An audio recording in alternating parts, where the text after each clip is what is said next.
Welcome to another episode of the Indie Film Hustle Podcast, episode number 7. A director makes 100 decisions an hour. If you don't know how to make the right decision, you're not a director. George Lucas. Broadcasting from the back alley in Hollywood, it's the Indie Film Hustle Podcast, where we show you how to survive and thrive as an indie filmmaker in the jungles of the film biz. And here's your host, Alex Ferrari. Welcome, guys. Welcome to another great episode of the Indie Film Hustle Podcast. I wanted to thank you guys for all the downloads, you guys, and the subscriptions that I've been getting on iTunes. It's been kind of crazy how many people have been downloading our little podcast here. And we actually got our first 2 reviews on iTunes, which I wanted to give a shout out to Kyle Genst. I hope I'm not killing it, Kyle. Let me read your review. Being a DP coming from commercial and documentary work, listening to this podcast has helped me think about certain things I normally would not have. Great information, only totally worth the time. I recommend it to any indie filmmaker. They are short, sweet, and to the point. Thank you so much, Kyle. And my second review was from my main man, Jason Buff, over at the Indie Film Academy podcast. I really enjoy the IFH podcast. Alec definitely has a lot of great information, and he knows what he's talking about. Thank you, Jason. And if you guys want to listen to another great indie podcast, head over to Indie Film Academy, a podcast. They have a really good podcast as well. Now, if you guys are like me, you have no time to read any books, and I love reading books, but with all the craziness of my life and family time, it's very, very rare to sit down and read a book. So what I do is a lot of audiobooks. So what we're going to be doing here at the Indie Film Hustle Podcast is giving you guys a treat. You're going to get 1 free audiobook. Head over to freefilmbook.com. That's freefilmbook.com, and you can download 1 free audiobook. Any one you like. I like their film books because it keeps me up to date with all the cool film books that are out there. But if you like narrative, if you like self-help, anything, it's all there for you. Just go over and use our special URL, freefilmbook.com. So today we have a great treat for you guys. You're going to be listening to an interview with Dov Simmens. Dov Simmens has been called America's greatest film teacher. He actually taught Quentin Tarantino. Quentin Tarantino took his course prior to making Reservoir Dogs, and Quentin actually said, "I took his course. It was awesome. I made it. I made Reservoir Dogs right after." So, along with other notables like Will Smith, Damon Wayans, I think Chris Nolan, a bunch of people took his course. It's a kind of prerequisite here in Hollywood and around the world. And Dov's been doing this since the late '80s, and he comes from a really kind of like what Indie Film Hustle is about, straight from the kind of street, from the real action, the trenches, if you will. He worked with legendary film producer Roger Corman for many years, where he picked up a lot of his tricks of the trade. And his technique for his 2-day film school, he trademarked a 2-day film school. And I also took it as well years ago. Before I made Broken. So I know firsthand how amazing his course is. He really just kind of gets into your face and tells you what the realities of the film business are, how to actually make a movie. He doesn't teach creative. He doesn't teach any of that stuff. He teaches you the nuts and bolts of making a movie. And his technique is very entertaining, to say the least. He was generous enough to do an interview for us. So without further ado, here's Dov Simmens, guys. So, Dov, are you there? Can you welcome? Yes, Alex, and thank you very much for introducing me to all your members at indiefilmhustle.com. Hi, guys. Hello, filmmakers. Hello, writers. Hello, directors. Thank you, man. Thank you. So, just so the listeners know, I actually took Dov's course about 15 years ago. So I was still a little wet behind the ears back then, and his course was monumental in my formation as a filmmaker. Right after I did it, I shot my first short film that went on to do a lot of different things for me and kind of launched my career. So it's a big thrill having you on the show, Dov, and to speak to you. So again, thank you so much for doing the show. Alex, thank you. You're welcome very much also. Let's carry on. Okay. So let me ask you a question. You got your start in the film industry with Roger Corman. Is that correct? Yes, a little bit before him. I was about 2 years before I met him. I was naive and romantic, came to Hollywood, thought I saw movies, thought I could do better. Never really realized, this place called Hollywood, they know what they're doing. They're in the business of making money, and it's corporations. And I came romantic and naive. I had a lot of ideas, but nobody owns an idea. I chased the deal. It didn't happen. Then, out of necessity, in order to pay rent, I became what's called an independent reader. And over 2 years, I read probably about 2,000 screenplays and did what's called coverage. In those days, I was paid $25 to $35 to read a script and do a 2-page book report analysis on it. And while doing that, then I stumbled into doing a no-budget commercial. Then I stumbled into a one-day shoot with somebody that was hired by Roger Corman. Then a month later, I did a weekend shoot for him and actually got a check for $200. Then I did a one-week shoot as a production manager. Then a 3-week shoot. This is over 6 months to 1 year. Okay. And then I eventually became what's called a line producer for Roger Corman. So glamorously, I can say I was in the script development business. And I read 2,000 scripts and did coverage on them, but paid $25 to $35 each. And I was a line producer for Roger Corman. Sounds exotic. And by the way, it is. It is. So I've read scripts, and then I stumbled into working for Roger as a production manager, and he allowed me to have a nicer title in the next shoot, but he didn't give me any more money. And he allowed me to be called a line producer, which is nothing but a production manager, on the next shoot. And during that time, I stumbled into doing a teaching gig at UCLA. Then 6 months later, USC asked me to do the class, then NYU, and I stumbled into teaching. Nobody plans on being a film instructor. We're all usually a bunch of failures who tried producing, writing, and directing.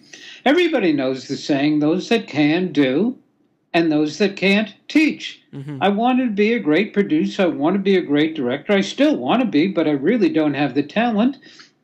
But I have enough experience, and I stumbled into teaching, and I found out, I'm a very good communicator, teacher, and I have the sound bites of this mysterious industry that is called a business. It's called show business. It's not called show art. And then I just started informing people that have the passion, have the desire, have the talent, but need some structure. And I gave that to them, hopefully. God bless. I don't know if I answered the question. I rambled. It's okay. It's okay. So you did start with Roger.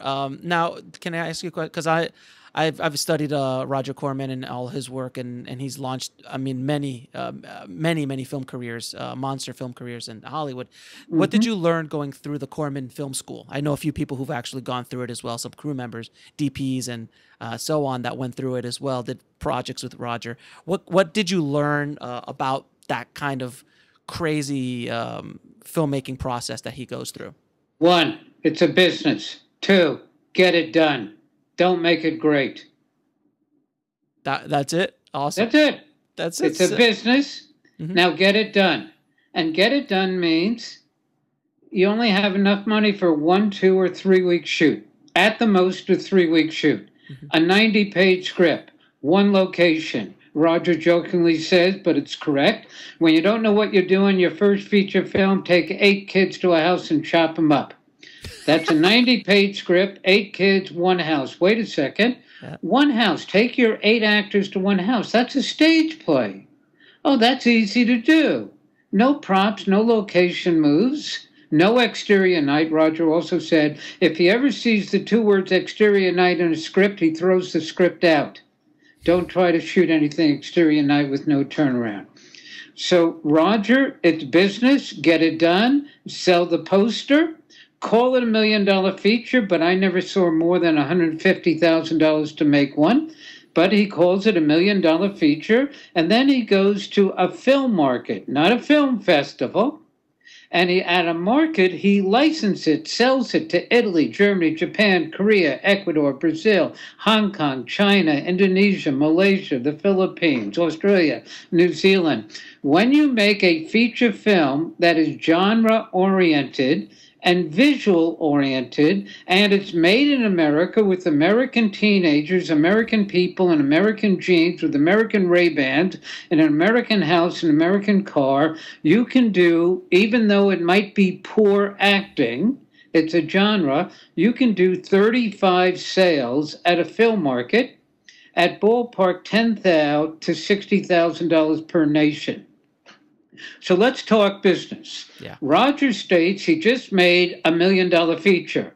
However, I'm the line producer. I only spent $150,000 to make it, and I stopped trying to figure out where the other $850,000 goes to. So he made $1 million feature. That's what he calls it. But he spent $150,000. Then at a film market, he does 35 sales at an average price of $20,000 to $30,000 per nation. Do the math. That means he made a profit. Of course. And then he comes back next year with part 2 and part 3. And if they make profits, then next year he does part 4 and part 5.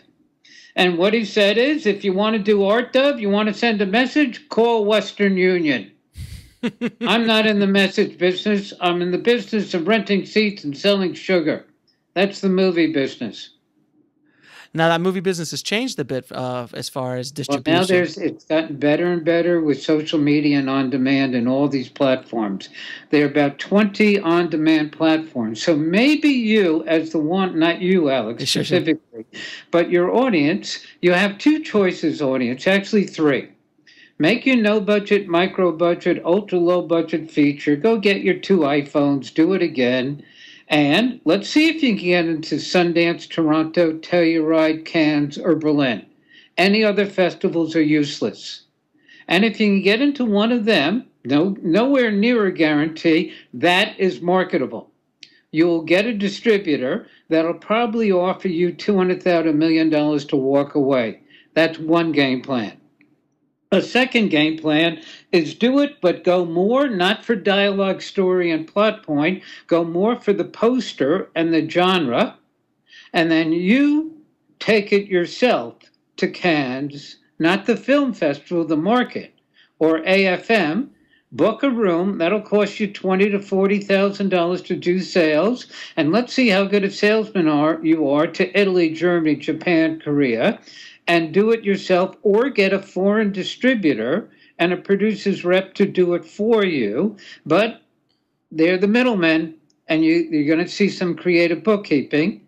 And the third way is the one that has just started really becoming real about 2 years ago, is because of social media and all these different on-demand platforms, be it subscription on demand, transactional on demand, or ad support on demand, you yourself, never mind going theatrical, never mind trying to make a print and put it in theaters, never mind billboards and newspaper ads, never mind even foreign sale. Let's just go on the internet and do it that way and cut out the middleman. And you want to call it the old word of self-distribution? I'll call it be your own distributor through the internet.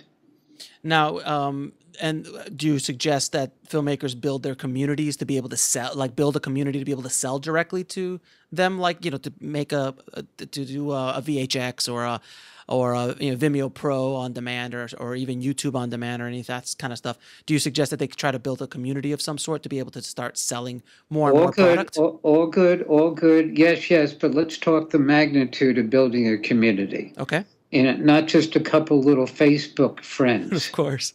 We're talking about get 200,000 to 2 million people. Mm-hmm. And if you can do that, absolutely. Other than that, it's just a nice exercise. Got it. Yeah, because out of 200,000, even if 500 people, 1,000 people buy your film at a certain price point, it either rent it, download it, $2, $4, whatever. Mm-hmm. There it is. Then go knock another one out next week. And so then knock another one out next week. Then you're going to build your database. You're going to build your community. Absolutely. Yes, build a community, but be realistic about what quantifies a community. Right. 500 friends No. is not a community. That's barely a neighborhood. Exactly. Exactly. So let me ask you, why did you start doing the 2-day film school? I had to pay rent. Fair enough. Yeah, it's hard for me to talk about me because then it comes out of ego. But I'm proud of being brutally honest or straight. Yes, you are. And out of necessity, I wanted to be a big producer. I wanted to be a big director. But then I've got a wife and children, and I had to pay rent.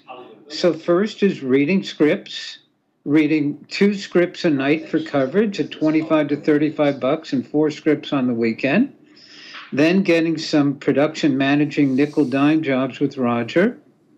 Then getting a gig at UCLA.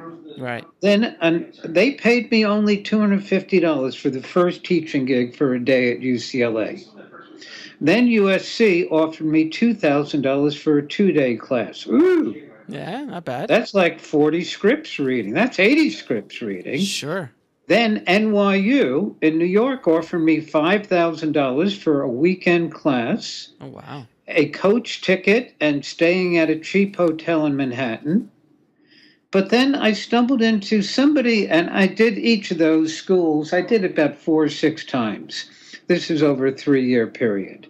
And during the time, I'm finding out, do you know I like teaching? Do you know I actually have the information from the School of Hard Knocks and the ability to put it in sound bites that first-timers understand? Where I don't say the romantic things like you got to have heart, you got to have passion, you got to have talent, you got to believe in yourself, and here, go take an exotic class on lighting. Lighting will kill you on your first feature film. You got, let's go, your first feature film, you got enough money at the most for a 3-week shoot. Maybe it's micro budget, no budget, a 1-week shoot. So a 3-week shoot is 18 shooting days. You have a 90-page screenplay, so you have a shooting schedule of 5 pages per day. You only have about 12 hours of daylight in a day, 1 hour to get there, get set up, 1 hour for lunch. So in 10 hours of shooting, by the way, would you like good production value or coverage? Then each page or scene, you should shoot it with about 6 angles. The master shot, 2 over-the-shoulder reverse angle medium shots, 3 or 4 close-up cutaways, and a close-up of the actor's action. That's about 6 setups. So if you're getting 5 pages and 6 setups, that's 30 setups. So getting 30 setups in 10 hours, that's 600 minutes, you have 20 minutes per shot. Now pick up the camera, move, find your new place, set it down. Now get the actor, block him, put him in the right frame, compose it properly, let him read the 1-page scene through 2 or 3 times with the 2 or 3 actors. You have now run out of time. Don't even think about lighting. Makes sense. There's no time. Okay, go to USC Film School. You're going to look at all these beautiful movies. And you're going to think, I want that to look like. Then go get $10 million. Which you're not going to get for your first, second, or third feature. Anyway, you see what I do? Well, I know you know what I do. Yeah, sure. Let's get real. I break it down in real. I do a 2-day film school. Day 1, I teach how to make your first independent feature. Independent means get your own money. So you're not going to hear about studio financing. You're not going to hear about government funding programs. You're not going to hear about product placement. You're not going to hear about cans and pre-selling and international co-production. That's not independent financing. That's the Hollywood system. It's crowdfunding or it's legalized begging.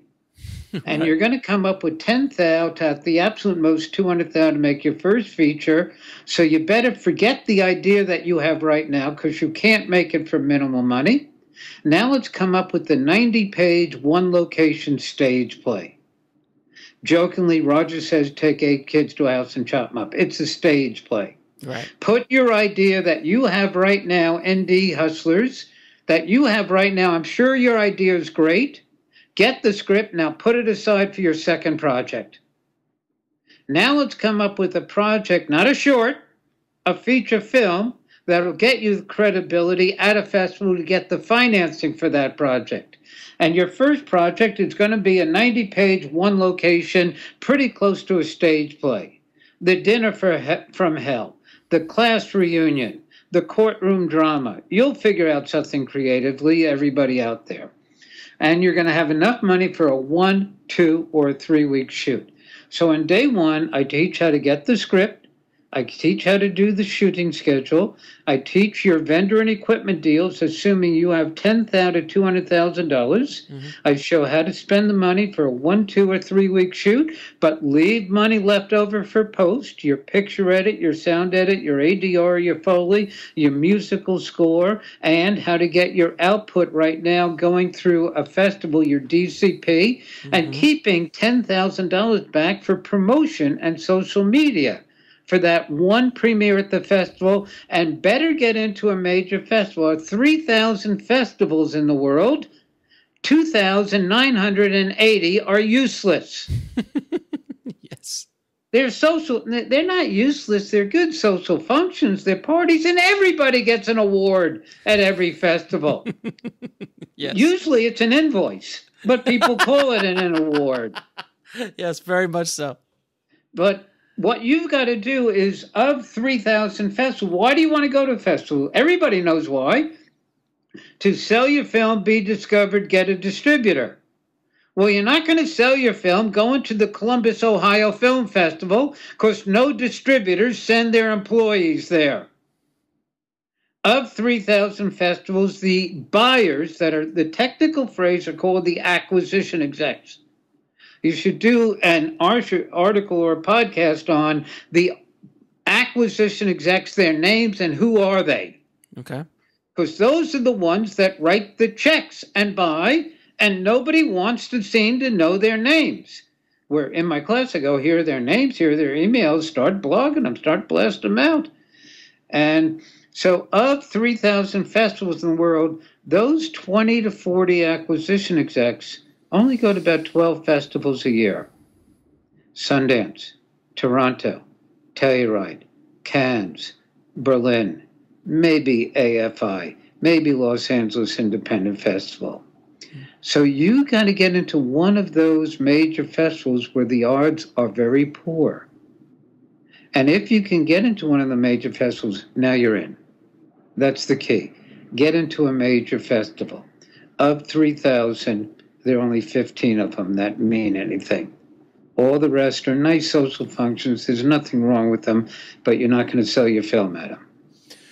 Very, very true. I've gone through many festivals myself, and I've seen a lot of filmmakers go to hundreds of festivals, and at the end of the day, they're like, how's your career going? Is it moving forward or not? And they generally not.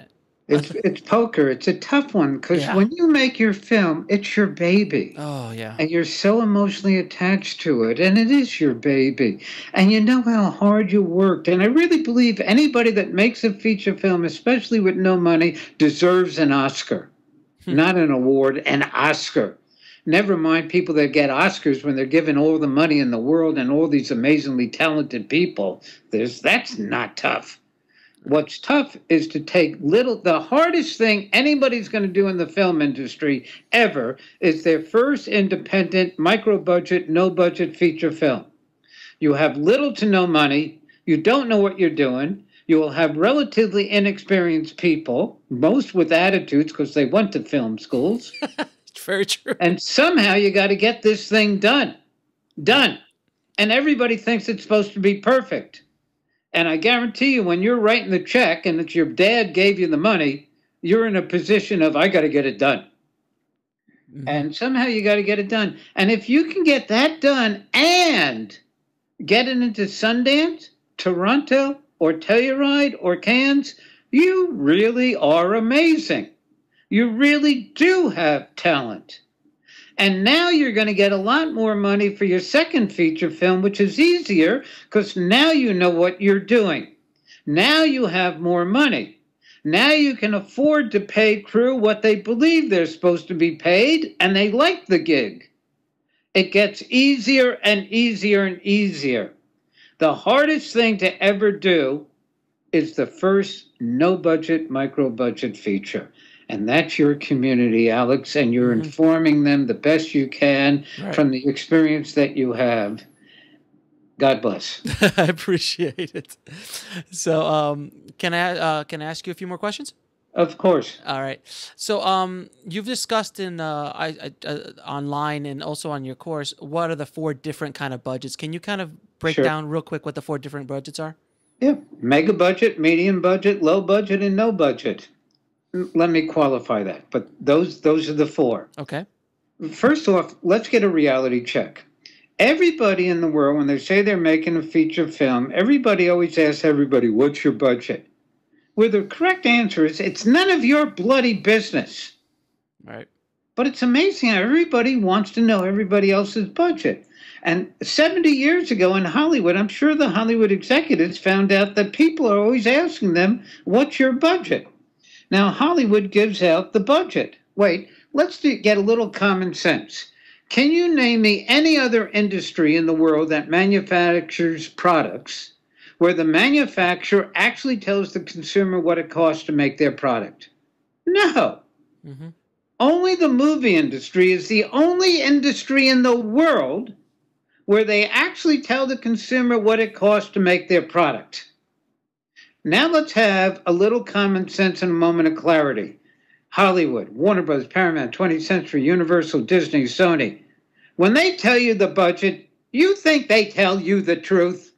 Of course not. What the budget is to make their movie is nobody's bloody business. But because people, A, want to know, and B, it seems to be a good marketing thing, they say the number. And my opinion is the number they say is probably 20 to 40 times bigger than what it really costs to make it. So a mega budget is a studio feature film where you're going to hear numbers like the budget is 100 million or 200 million. My opinion, it doesn't cost that. But my opinion is it's a very expensive movie. And nobody's going to make that for their first feature film, the mega budget feature. The next budget category is what I call the medium budget feature, which is when you're trying to finance something but not going directly to a studio. I call the medium budget features the 2-number budgets. When you ask somebody what's the budget and then they say 2 numbers, a range, don't you think they know the exact number? What's the budget? Oh, the budget of my feature films is 2 to 3 million. 3 to 5 million, 5 to 7, 7 to 10, 10 to 12, 12 to 15, 15 to 20, 20 to 30. What do you mean? Don't you know the number? But isn't it amazing how many people say the budget or announce it and they say 2 numbers? That means it's not going to be 100 million or 200 million studio feature film. So what they have to do is they say a number, they inflate it, then they stretch it. It's marketing. Now, a long time ago, I worked for Roger Corman. Remember what I said about 30 minutes ago? And I worked on what he would call $1 million features. But as the line producer, I never saw more than 150,000. So basically, I believe most budgets have been inflated 600 to 1,000%. When we start playing the let's market to the consumer game, because they don't even know how to rent a camera, and we're going to tell them how expensive it is, and the bigger the number we tell them, maybe a better chance of them coming to check it out. So the mega budget, $100 to $200 million feature, that's the studio feature. The medium budget, 2-number budget, 1 to 2 million, 2 to 3 million, 3 to 5 million, they're usually made for about 300 to 500,000 or 500 to 700,000, which is a lot of money for probably a 5-week shoot. But that money is usually raised at Cannes, not the Cannes Festival, the Cannes Market, or AFM, or the European film market at Berlin, which is Berlin Festival is the Berlinale, but next door is the European film market. So the 2-number budgets are usually raised from foreign sales with product placement and maybe a government financing program put in. And you hear numbers like 2 to 3 million, 3 to 5, 5 to 7, 7 to 10, 10 to 12. The low budget is where I worked. For guys like Roger Corman at that time, Crown, Troma, Right. Curb Entertainment, Canon. Canon, absolutely. The early days of Lionsgate, the $1 million feature, but $1 million feature is not made for $1 million. If you actually have $1 million in cash and spent it to make it, and somebody asks you what's the budget, Alex, I'm going to tell you, say it's a $3 to $5 million feature. Mm-hmm. And then if you want to go to heaven, that's lying. If you want to go to heaven, you sneak in the words just under. So when you have $1 million to make a feature and somebody asks you what's the budget and you want to go to heaven, but you want to make money, say the budget, oh, it's somewhere just under 5 to 7 million. Is $1 million just under 5 to 7 million? Absolutely. Oh, you're not lying. You're marketing. You're going to go to heaven. So the low budget features are usually 3-week shoots, non-guild, non-union, maybe SAG, with no movie names in it, maybe an over-the-hill television name. And they're $1 million features, but they're made for about $200,000 to $300,000, and they're pretty close to the one location sort of genre stage play. Then the micro budget, or the true ones where your listeners and your community should really be thinking about going. That's, you want to call it the no budget, the micro budget, the mini budget, the ultra low budget.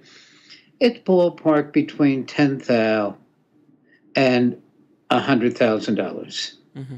A 1 or 2 week shoot. With, you have $100,000, you can do a 1 week shoot with 2 4K reds. You got $10,000, forget about the red. Go down to 2 iPhones. You can do a 1 week shoot with 2 iPhones. What's the one that hit at Sundance? Tangerine. Yeah, exactly. So you asked me, what about budgets? Mega budget is when you're thinking about doing a studio feature. Don't think about that until your 3rd or 4th feature film. Medium budget is usually pre-selling at Cannes once you have a track record. And think about that for your 2nd or 3rd feature film. And that's the 2-number budget. Mm-hmm.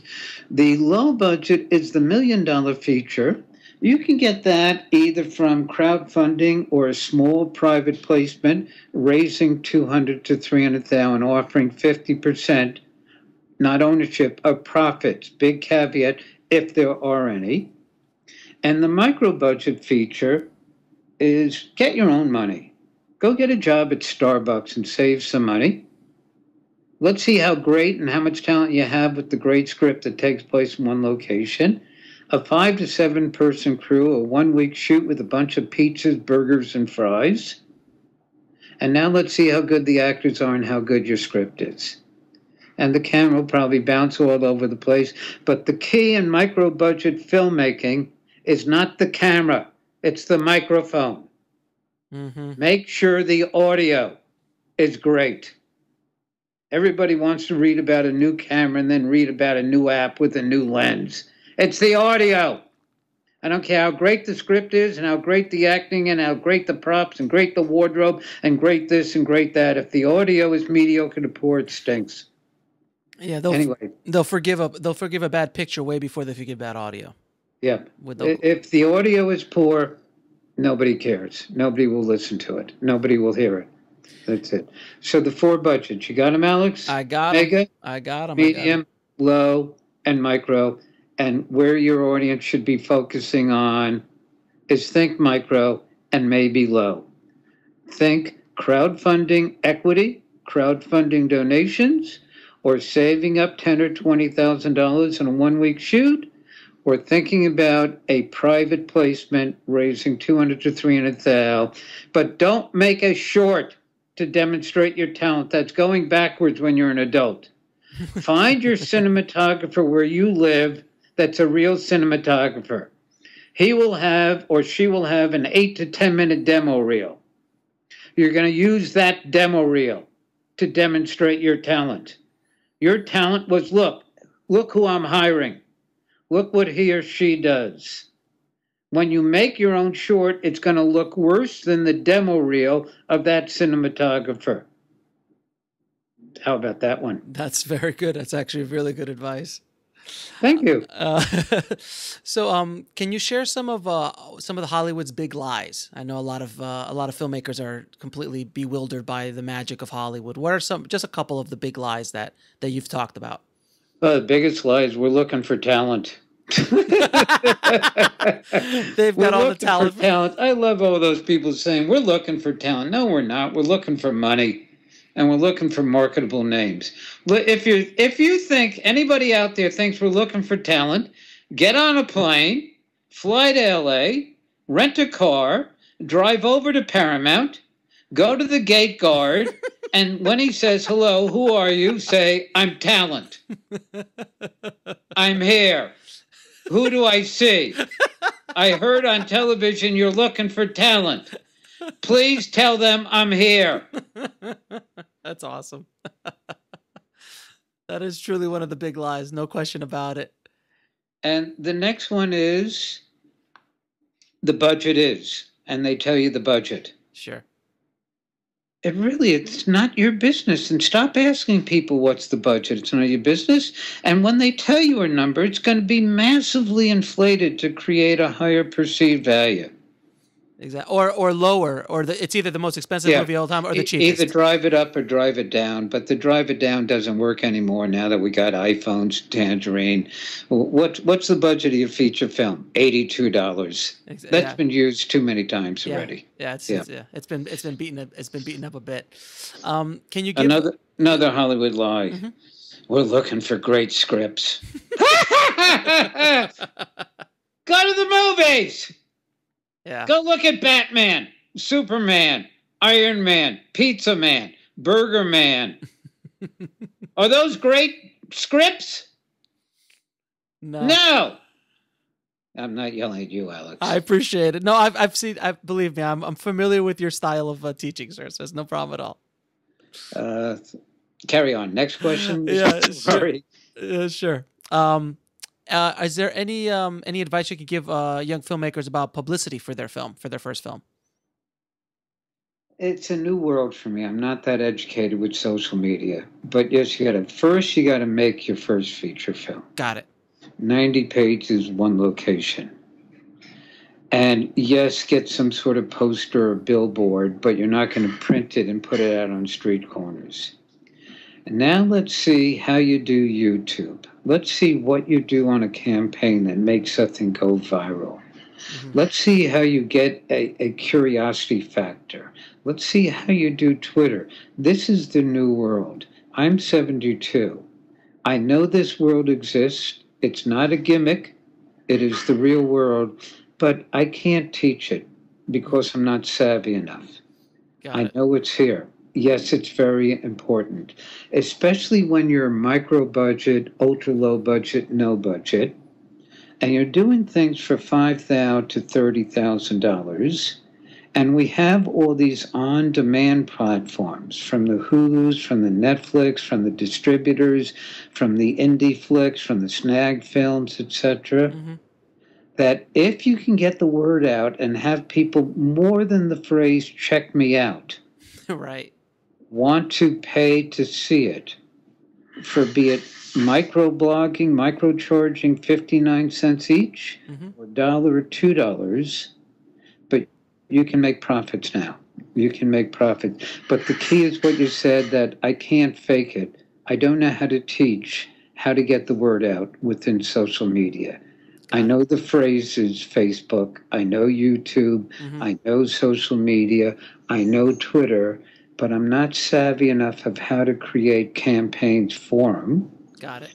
I know how to market to bring people to my class to sell my product, my DVD film school, mm-hmm. or my 2-day film school, or on my website I have a streaming film school mm-hmm. that I charge only $89 for 20 hours. Mm-hmm. So I got to drive traffic to it. Right. So I know how to do a blog and how to send that out, and how to get the blog onto every Facebook group. Mm-hmm.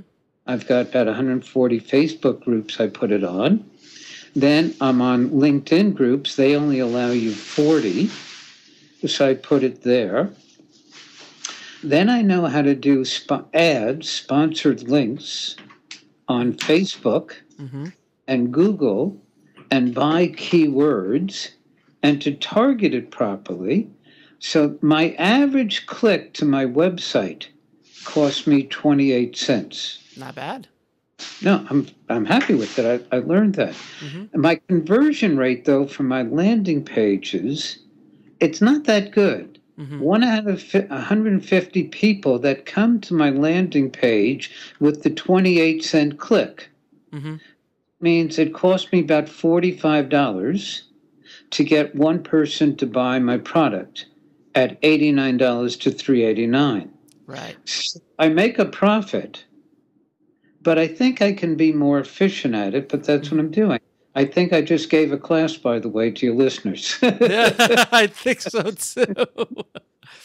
Yeah, that's kind of like where that's my specialty, is that kind of creating landing pages and optimizing sites for SEO and all that kind of stuff. That's kind of where I came from. I actually came from post-production originally, and I still do post-production for the last 20 years.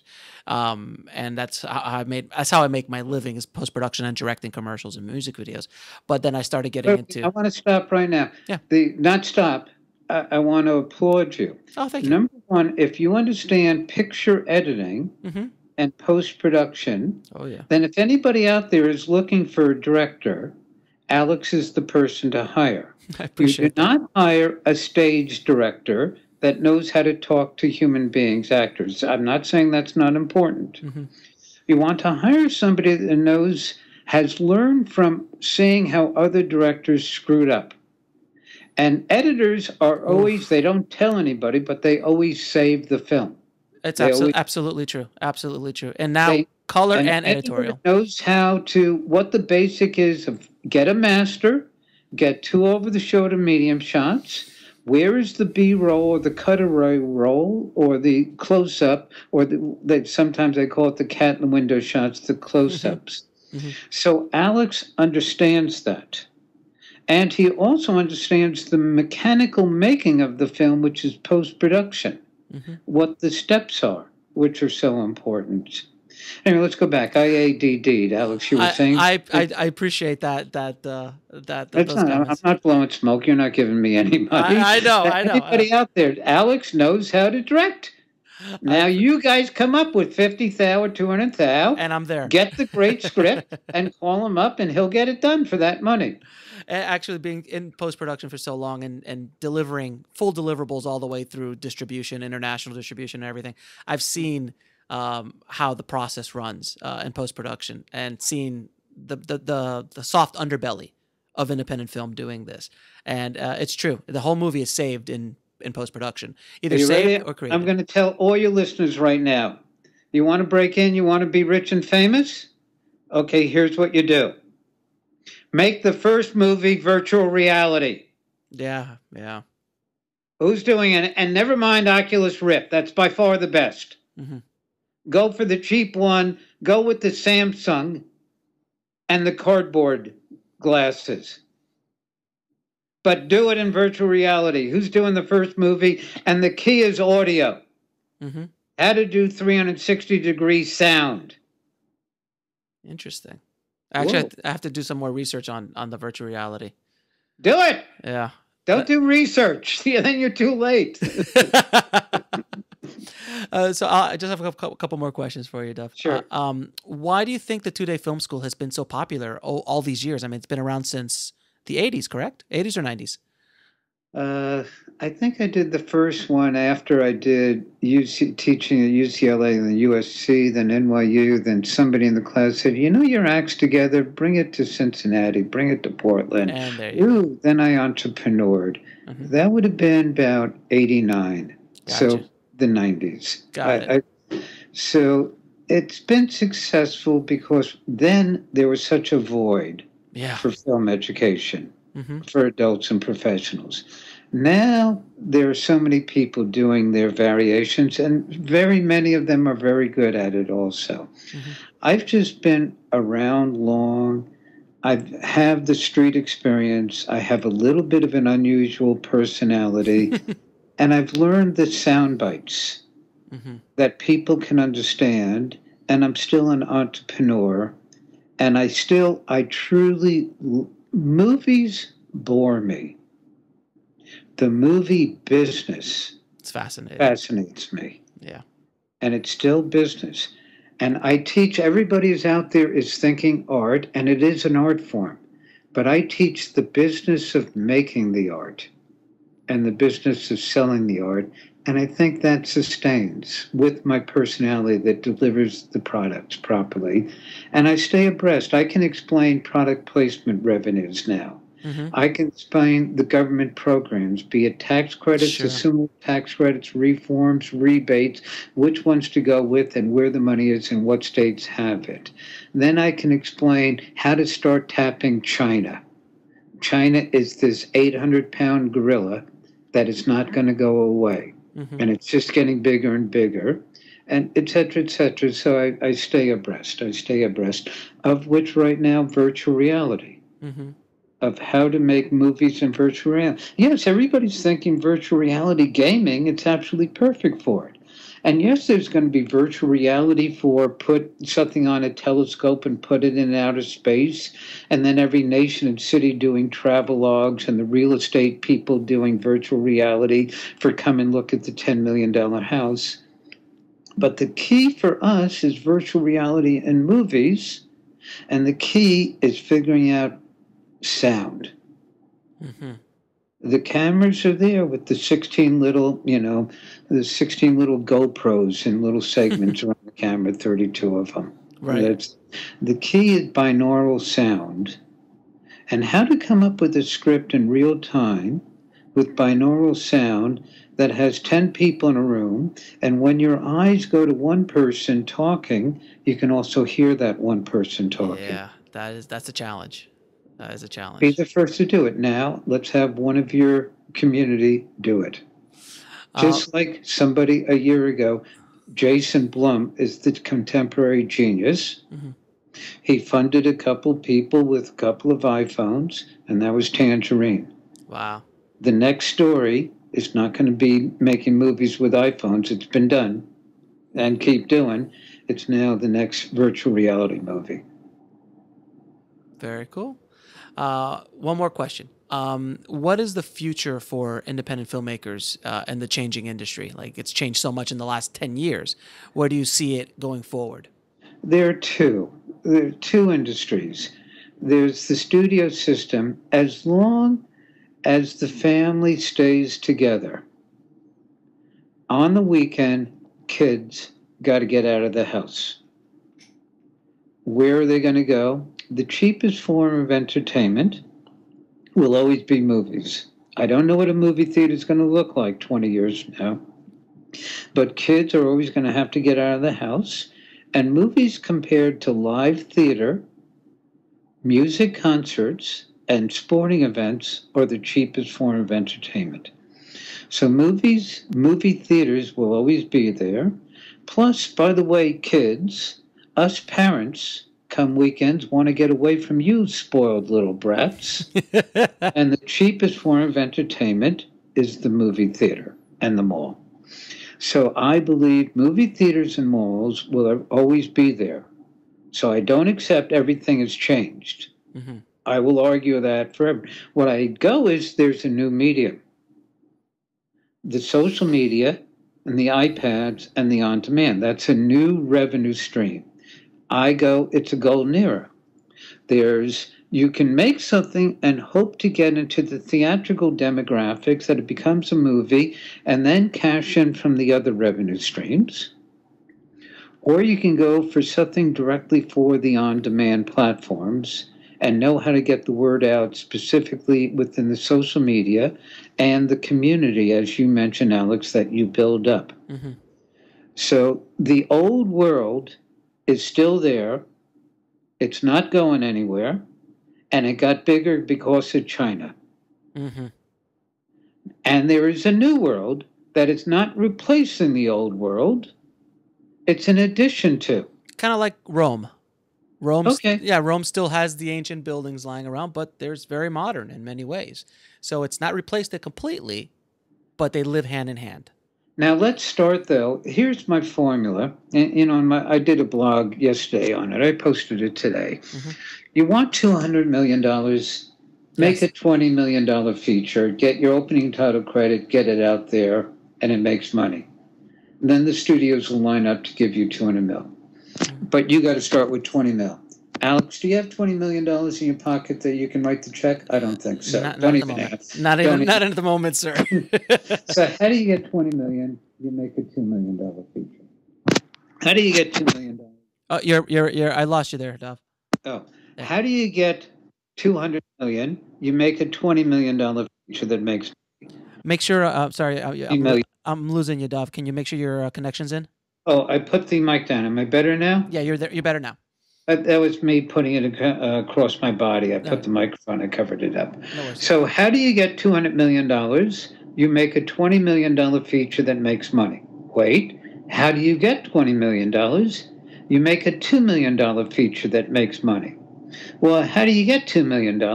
You make a $200,000 feature that makes money, but you'll call it $1 million feature. Well, how do you get $200,000? You make a $20,000 feature. And how do you get $20,000? You get a job. You save money. Do not go to NYU Film School. Do not go to USC or UCLA. Are they the best film schools in the world? Yes. Are they great? If your parents have $1 billion in equity. If not, it's not worth it. Take your money, go make a micro budget feature. Take your money and learn screenwriting. Learn how to tell the amazing story that takes place in one room. 90 pages, one location. Then you'll come up with your iPhones, you'll cast unknowns, and now we'll see how much talent you really have. And it's just my heart talking. I believe that product will get out there. Mm-hmm. If you make it for 5, 10, 20,000, you'll probably make your money back. And now you started a game plan, a business plan. Start at the bottom. Start at the bottom. May Alex do a little commercial? Yeah, I was actually that was the next thing. I'm like, so where can we find the 2-day film school, Dov? This is going out. You're breaking up, Dov. So can you? Okay. So here it is. I better get it in quick. My website is webfilmschool.com. Webfilmschool.com. On there, you'll find my No Bull film blog. Webfilmschool.com. On webfilmschool.com, I have a 20-hour streaming film school that you can get for $89 for 20 days or $149 for 60 days. Can you hear me, Alex? Yeah, I'm perfectly fine. It's perfect. Okay, thank you very much. Also, if you want to own it, I have it in a DVD format that I'll mail out. It's $249. It's 16 DVDs, 30 lessons, budgeting, scheduling, screenwriting, directing, cinematography, lighting, etc., marketing, distributing. And also, I do my 2-day class 3 times a year in New York, 3 times a year in LA, but I'm doing it 4 times in China, 4 times in Australia, Croatia, and a couple other nations. So, webfilmschool.com. You'll find me. You'll get my blog, and you'll hear my personality. And I believe, though, with my weird personality, I get you focused and give you the straight information. But what I can't teach is talent. It's so important.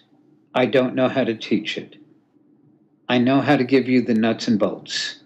I know how to demystify this mysterious industry so you go, oh, I know what to do. But you've got to do it with a work ethic, and you've got to do it with something I don't know how to teach, talent.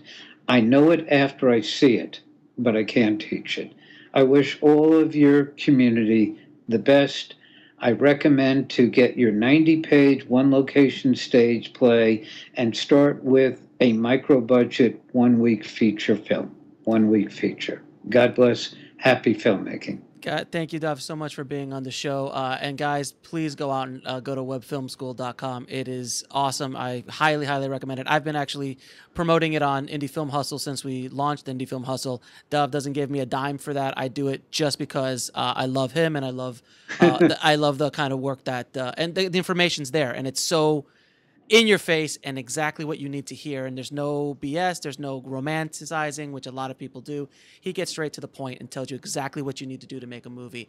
And like he says, he can't teach you talent, but he can teach you how to make it. So definitely go over there. So Dov, thank you again so much for coming on the show. We really appreciate it.